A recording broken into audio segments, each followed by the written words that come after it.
आज का टॉपिक है रिलेशन क्लास 12th का वेरी इंपॉर्टेंट चैप्टर है।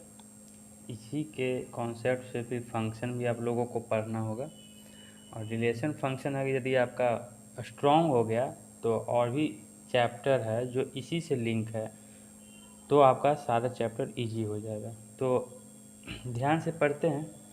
पहले रिलेशन क्या होता है डिफिनीशन देख लेते हैं। आप क्लास 11th में भी रिलेशन के बारे में पढ़े होंगे। तो व्हाट इज रिलेशन? तो सिंपली हम बोल सकते हैं सबसेट ऑफ कार्टेशियन प्रोडक्ट। तो यहाँ पे आप क्वेश्चन राइज होता है कि व्हाट इज कार्टेशियन प्रोडक्ट। तो मैं एक बार रिवाइज कर देता हूँ यहाँ पे कि कार्टेशियन प्रोडक्ट क्या होता है। सपोज मैं यहाँ पे एक सेट ले लेता हूँ 1 2 3। तो इसका Cartesian product A cross A। इससे ऑर्डर पेयर कितना बन सकता है? All possible order pair. तो 1 को 2 से करेंगे, 1 को 3 से, फिर 2 3, और क्या हो सकता है 1 1 होगा सबका डबलेट, 2 2 3 3, और क्या हो सकता है 3 1 भी हो सकता है। अगर 1 3 है तो 3 1 भी होगा, 2 3 है तो 3 2 भी होगा। तो अगर यहाँ पे 3 एलिमेंट है तो 2 का पावर 3 कितना हो जाएगा 9। नहीं 3 है तो 3 का स्क्वायर 9। 1 2 3 4 5 6 7 8। तो और कुछ छूट गया यहाँ पे। 1 2 है तो 2 1 भी होगा। 1 3 है तो 3 1 हो गया। 2 3 है तो 3 2 हो गया। 1 2 3 4 5 6 7 8 9 टोटल हो गया। ये है मेरा कार्टेशियन प्रोडक्ट। इसी के बेस पे मैं सारा टाइप जो बताने जा रहा हूँ रिलेशन का, इसी एग्जाम्पल पे मैं करवाऊँगा। तो इसको मैं अब ना इस रिलेशन को अब बोल सकते हैं हम कि जो भी कुछ रिलेशन होगा मैं इससे डिराइव करूँगा इसी सेट से, इस कार्टेशियन प्रोडक्ट का सबसेट होगा या इक्वल होगा। ये क्लास 11th में आप लोग पढ़ चुके हैं। What is relation? Relation is a subset और इक्वल टू कार्टेशियन प्रोडक्ट। अब टाइप ऑफ रिलेशन में अगर देखते हैं, फर्स्ट है वाइड रिलेशन। वाइड रिलेशन को आप एम्प्टी रिलेशन भी बोल सकते हैं या नल रिलेशन भी बोल सकते हैं। सबका मीनिंग एक ही है, बस नाम अलग अलग है। तो सब एक ही है। इसको क्या बोलता है? वाइड रिलेशन बोले चाहे एम्प्टी, कह रहा है कि no element of A is related to any element of A. तो एग्जांपल देखते हैं ये क्या स्टेटमेंट बोल रहा है। डिफिनीशन आप जब भी रिलेशन फंक्शन पढ़ें, डायरेक्ट अगर फर्स्ट टाइम पढ़ रहे हैं तो डिफिनीशन समझना पॉसिबल, मतलब समझ सकते हैं, लेकिन थोड़ा सा प्रॉब्लम हो सकता है। तो मैं एग्जांपल लेके यहाँ पे इस डिफिनीशन को समझा रहा हूँ कि क्या बोल रहा है। मैं वही एक सेट ले लेता हूँ 1 2 3, सभी टाइप में मैं यही एक कॉमन एग्जांपल है ले लेता हूँ। अब मैं यहाँ पे रिलेशन डिफाइन करने जा रहा हूँ। क्या है कि रिलेशन लेंगे जिसमें ऑर्डर पेयर लेंगे और डिफाइन कर रहे हैं कि a माइनस बी, कोई भी दो एलिमेंट लेंगे इसमें से। तो अगर एक लिए तो उसको a मान लेंगे और दूसरे को b मान लेंगे। तो ये दोनों का डिफरेंस क्या होना चाहिए? 3 होना चाहिए। और a कहाँ से लेंगे? तो a है जो a से ही बिलोंग करना चाहिए, और स्मॉल b जो लेंगे वो भी a से ही बिलोंग होना चाहिए। तो अब यहाँ पे एग्जांपल देखते हैं। सपोज मैं a 1 ले लिया और b 1 ले लिया, तो यहाँ पे इसके अकॉर्डिंग 1 माइनस 1 इक्वल टू 3 होगा, पॉसिबल है? नहीं। इसी तरह से अगर a मैं 2 ले लूँ और b 1 ले लूँ, तो 2 माइनस 1 3 आ सकता है? पॉसिबल ही नहीं है। तो ये जो मैं रिलेशन डिफाइन किया हूँ वो सेटिस्फाई नहीं कर रहा है इसके अकॉर्डिंग। तो इस रिलेशन को हम क्या बोलेंगे? Void relation. अब इस स्टेटमेंट को हम दूसरे तरह से भी बोल सकते हैं कि ए बी कोई भी अगर ऑर्डर पेयर ले रहे हैं इस सेट से, वो इस रिलेशन में बिलोंग नहीं कर रहा है, नहीं ना कर रहा है। अगर यहाँ पे क्या बनेगा, वो ऑर्डर पेयर 1 और 1 और यहाँ पे 2 1, तो ये 1 1 इस रिलेशन में नहीं आएगा, 2 1 भी इस रिलेशन में नहीं आएगा। तो यही तो बोल रहा है, कोई भी ऑर्डर पेयर लें इससे इसको सेटिस्फाई नहीं करेगा, तो नॉट बिलोंग टू आर। किसके लिए, for any A and B belong to A. Clear. चलिए, ये हुआ वॉइड रिलेशन। नेक्स्ट देख लेते हैं second, universal relation. Universal relation, इसको डिफाइन करते हैं, क्या बोलता है ये, इसमें बोलेंगे ईच एलिमेंट, किसी भी सेट का कोई एलिमेंट, अब एक नहीं सभी, प्रत्येक एलिमेंट किसका, ऑफ सेट ए, वो रिलेटेड होना चाहिए, is related to every element, या फिर हाँ ठीक है, every element of set A. Set A का कोई, मान लीजिए यहाँ पे एग्जांपल वही ले लेता हूँ, सेट ए इक्वल टू 1 2 3, तो ईच एलिमेंट, इसका जो भी एलिमेंट लूँगा वो ए से ही रिलेटेड होना चाहिए। एग्जाम्पल देखें, अगर अभी भी डिफिनीशन नहीं समझ में आ रहा तो एग्जाम्पल लेते हूँ। ये ले लिया, यदि मैं a इक्वल टू 1 लूँ और b इक्वल टू 2 लूँ, तो मैं डिफाइन करने जा रहा हूँ कि 1 - 2 सब्ट्रैक्ट करेंगे और इसका मॉडुलस हमेशा क्या होना चाहिए, ये होना चाहिए। बिल्कुल सही है, 1 - 2 का -1 और मॉडुलस पॉजिटिव देगा, तो पॉजिटिव 1 आ जाएगा, तो 0 से बड़ा है ना। उसी तरह से अगर a इक्वल टू 2 लें और b इक्वल टू 3 लें, तो यहाँ भी 2 - 3 का modulus greater than equal to 0 होगा। तो इस ये क्या है, मैं मॉडुलस ले रहा हूँ a माइनस बी का, तो कोई भी एलिमेंट ले लें वो हमेशा सेटिस्फाई करेगा इस कंडीशन को। तो मैं अब क्या बोल सकता हूँ यहाँ पे, रिलेशन, मैं ऑर्डर पेयर लूँगा, जो बिलोंग करेगा वो रिलेशन में, और क्या होगा, a माइनस बी का जो मॉडुलस होगा ग्रेटर देन इक्वल टू 0। तो इस रिलेशन को मैं बोलूँगा यूनिवर्सल रिलेशन। अब यहाँ पे जो वॉइड रिलेशन है, यूनिवर्सल रिलेशन है, तो यहाँ पे नोट करके लिख लीजिएगा कि void relation and universal relation को ही हम लोग ट्राइवियल रिलेशन बोलते हैं। तो कहीं पे अगर क्वेश्चन आ जाए तो कंफ्यूज मत होइएगा, इसी दोनों को हम वॉइड या यूनिवर्सल रिलेशन वो ही बोलते हैं। नेक्स्ट आ जाते हैं थर्ड टाइप में, आइडेंटिटी रिलेशन।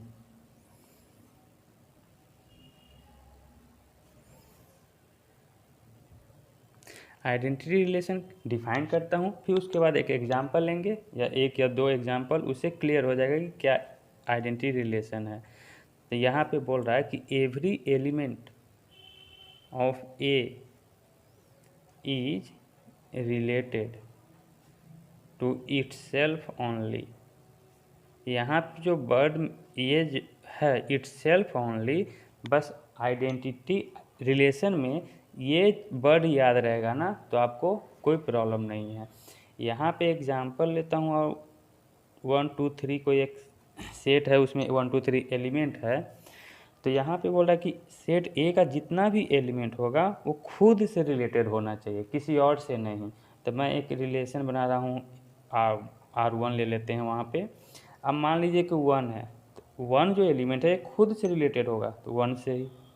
2 अगर लें तो 2 से ही होगा, 3 लें तो 3 से ही रिलेटेड होगा। तो इस टाइप को क्या बोलेंगे, आइडेंटिटी रिलेशन बोलेंगे। अब एक और एग्जांपल लेता हूँ, यहाँ पे तीनों का ले लिया ना, सपोज मैं कि वहाँ पे सिर्फ 2 ही ले लेता हूँ, 1 का 1 से ही रिलेट कर दें और 2 को 2 से ही कर दें। लेकिन अब यहाँ पे क्वेश्चन ही राइज होता है कि क्या ये आइडेंटिटी रिलेशन है। तो यहाँ पे देखिए बोल रहा है कि एवरी एलिमेंट, भाई यहाँ पे तो प्रत्येक एलिमेंट नहीं लिया ना, 3 तो छूट गया मेरा, सभी एलिमेंट को लेना है, तो ये क्या है, आइडेंटिटी रिलेशन नहीं है। एक लास्ट और भी ले लेता हूँ, उससे और कुछ क्लियर हो जाए आप लोगों को। 1 1 2 2 3 3, यहाँ तक तो ले ही लिया था इस रिलेशन में। कुछ और एक्स्ट्रा मैं जोड़ देता हूँ 1 और 3। तो आप बताएं कि ये आइडेंटिटी रिलेशन है? नहीं। क्यों? क्योंकि अब यहाँ पे बोला कि एवरी एलिमेंट है जो खुद से रिलेट होना चाहिए। 1 तो 1 से है, 2 2 से भी है, 3 खुद से है, लेकिन यहाँ पे 1 जो है किसी और एलिमेंट से रिलेटेड है जो कि सेट ए में है, तो ये इसीलिए आइडेंटिटी रिलेशन नहीं है। क्लियर हुआ? तो यहाँ पे वीडियो पॉज करके इतना नोट कर लें, फिर नेक्स्ट आगे बढ़ते हैं फोर्थ रिलेशन जिसका नाम है reflexive relation. Next reflexive relation.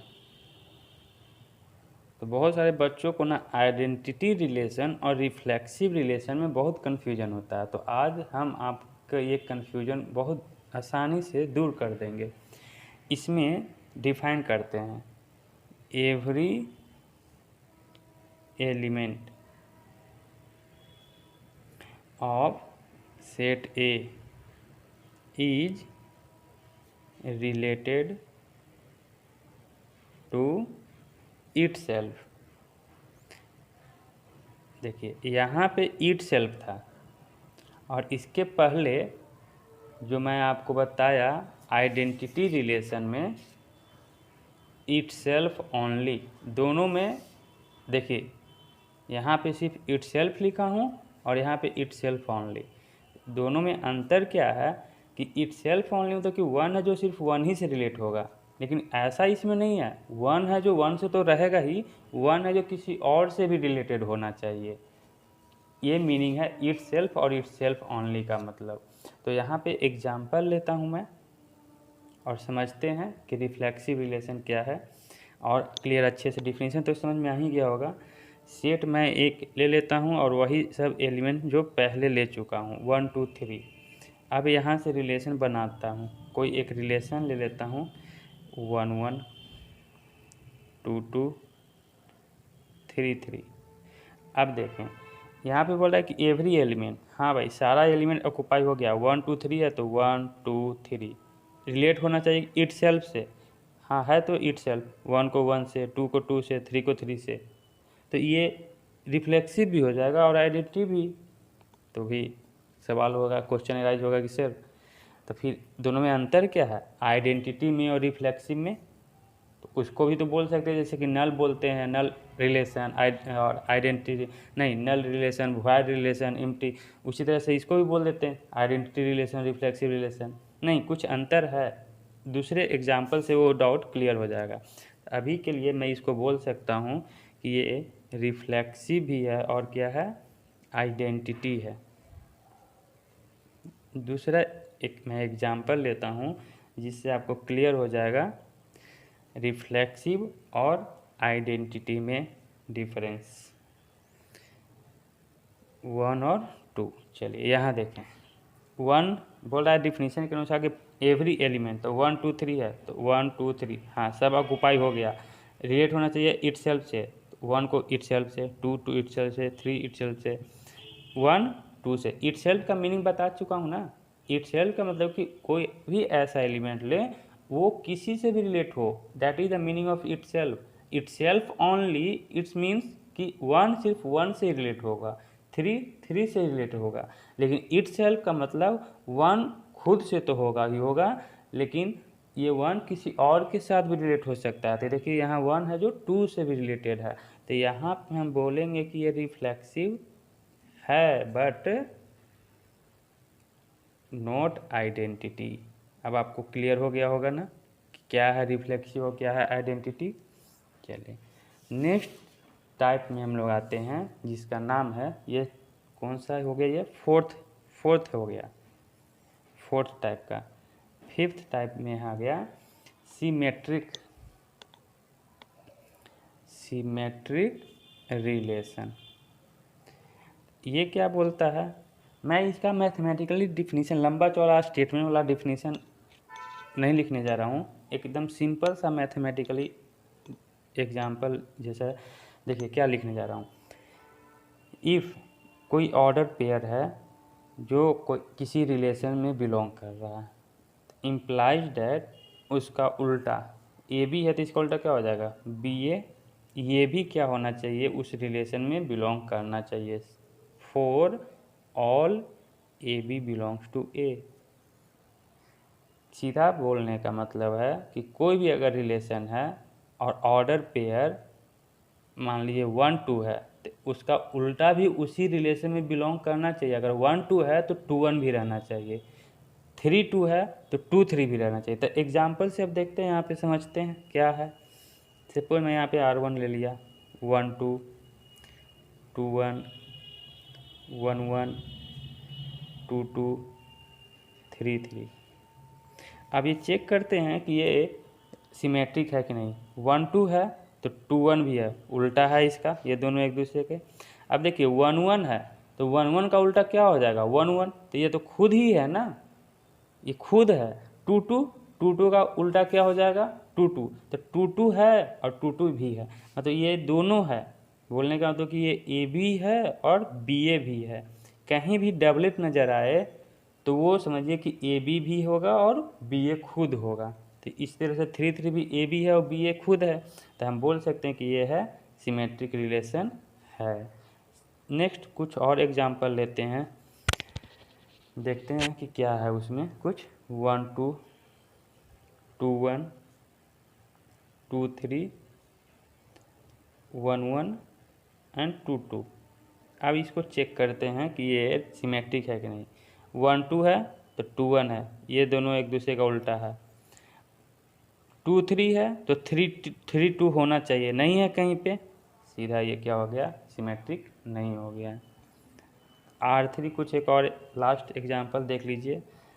जितना एग्जांपल दे रहा हूँ उससे और ज़्यादा का ज़रूरत ही नहीं है, इतना आप पढ़ लेना तो आपका इसके बाद जो एक्सरसाइज है R.D. शर्मा का वो सारा क्वेश्चन सॉल्व हो जाएगा। इसके बाद मैं एक्सरसाइज ही करवाऊँगा। तो 1 1 2 2 3 3। अब ये चेक करते हैं कि ये सिमेट्रिक है नहीं। हाँ सिमेट्रिक है, अभी बताया कि अगर 1 1 है तो ये ए बी है तो बी ए भी है, यहाँ पे समझा दिया था ना। ये ए बी है तो बी ए खुद है, ए बी है तो बी ए खुद है, तो ए बी बी ए यही है, ए बी है तो बी ए खुद है, ए बी है तो बी ए खुद है, यानी ये सिमेट्रिक है। तो इस सिमेट्रिक के अलावा प्लस क्या है ये आइडेंटिटी भी है, पहले ही बता चुका हूँ।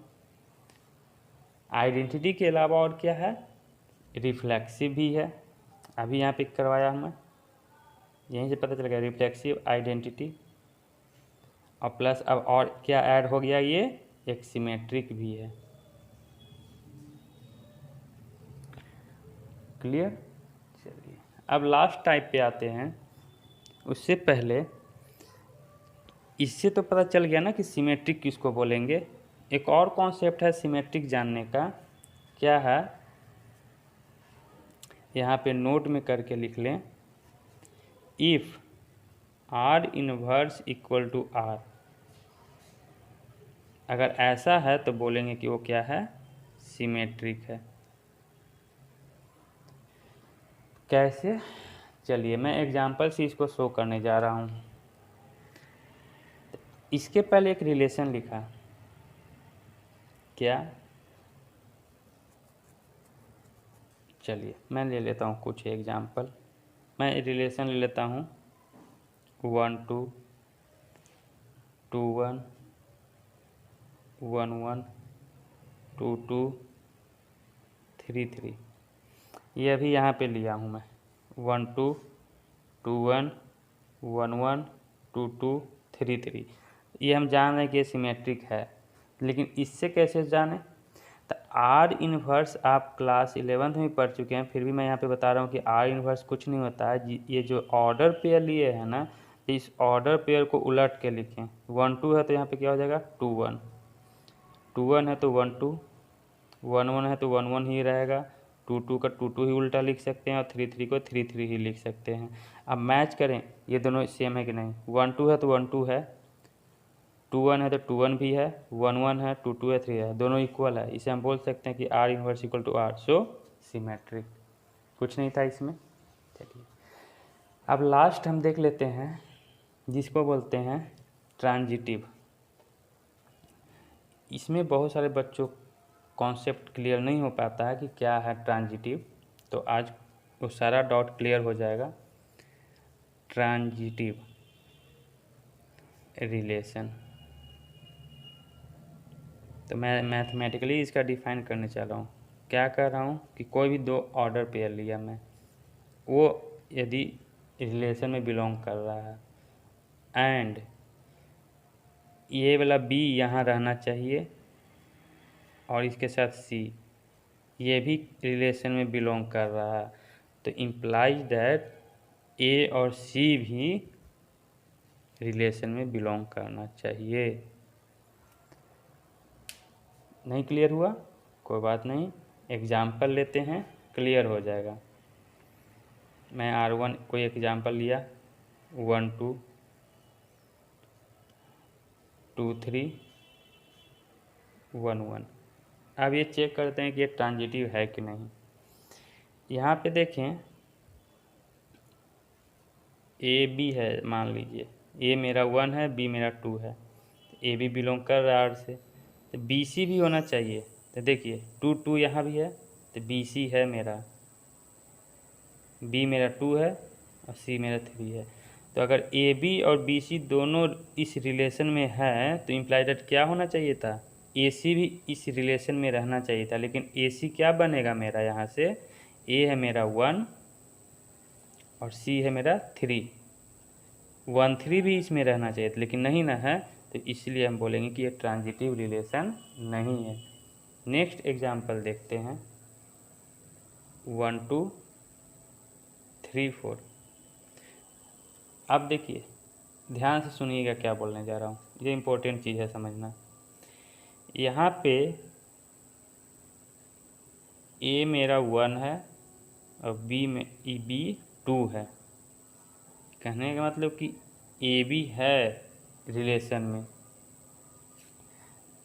तो बी सी होना चाहिए था। बी सी कितना है, बी कितना है 2 है, और कुछ और सी में कुछ भी मान लीजिए सी, ये होना चाहिए था इसमें।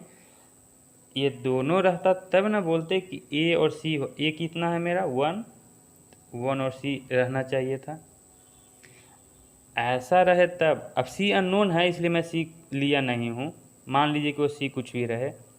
अगर ए बी है और बी सी है तो ए बी की जगह यहाँ पे क्या लिखूँगा मैं 1 2। अगर 1 2 है 2 सी है तो फिर क्या होना चाहिए था, 1 सी होना चाहिए था। लेकिन अब बोलें कि यदि यही नहीं रहे, सिर्फ ये रहे 1 2 रहे, 1 2 रहे और 2 सी नहीं रहे, तो फिर हम 1 सी का हम बात ही कहाँ से करेंगे।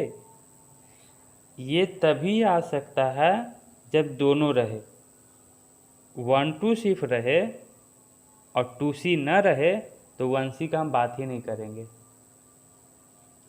क्लियर है? चलिए, तो 1 2 है तो हम इसका बात ही नहीं करेंगे क्योंकि ये है ही नहीं। उसी तरह से 3 4, ए बी है मेरा, बी सी है ही नहीं, तो जब ए बी है बी सी नहीं है तो ए सी का कहाँ से बात करेंगे, कहाँ से निकालेंगे, नहीं निकाल पाएगा। तो इसीलिए ये ट्रांजिटिव रिलेशन होता है। ये तभी हो सकता है, नहीं हो सकता कब बोलते हैं, इस केस में कि ए बी रहता, बी सी रहता और ए सी नहीं रहता। जैसे कि ए सी 1 3 नहीं है, जब दोनों है तो ए सी रहना ही चाहिए। अगर दोनों में से सिर्फ एक है तो जरूरी नहीं है कि ए सी रहे ही रहे। नेक्स्ट और कुछ एग्जाम्पल ले लेता हूँ जिससे और भी आपका डाउट क्लियर हो जाए। 1 1 2 2 3 3 1 3। अब चेक करते हैं, यहाँ पे देखिए 1 2 है तो 2 1 है, ए बी है बी सी है तो ए सी होना चाहिए था 1 1 1 1 है। क्लियर? अब ए बी है तो और भी कुछ है, 1 1 है तो 1 3 है, ए बी है तो बी सी है तो 1 3 भी होना चाहिए था, तो 1 3 ये खुद है। ध्यान से समझे इस एग्जाम्पल को, बहुत इंपॉर्टेंट है। 1 2 है 2 1 है तो 1 1 होना चाहिए, है यहाँ पे। क्लियर? अब देखिए इसको और इसमें देखें, यहाँ से 1 1 है और यहाँ 1 3 है, तो 1 और 3 मेरा होना चाहिए था ना इस रिलेशन में, तो 1 3 तो है ही। ये 1 3 BC भी है और AC भी दोनों है, ठीक है। 2 2 तो 2 2 है और यहाँ पे आएंगे 2 1, 2 2 एंड 2 1। तो AB है BC है तो 2 1 होना चाहिए, तो 2 1 है कहीं पे, हाँ ये खुद है, यही है। उसी तरह से आप चेक कर ले, 2 2 2 1 मिल गया। 3 3 तो 3 3 और 1 3 का चेक करते हैं। 3 3 और 1 3 नहीं बनेगा, 1 3 पहले लाना पड़ेगा, क्योंकि ये और ये मैच करना चाहिए, B है। अगर 3 3 और 1 3 लेते हैं तो B मेरा इसमें 3 आ जाता और इसमें 1 आता, तो फिर ये ऐसे एडजस्ट करना पड़ेगा आपको, इसलिए मैं इसको इधर ले आया। तो AB है BC है तो 1 3 रहना चाहिए, हाँ 1 3 ये खुद है, ये AB ही है इस केस में।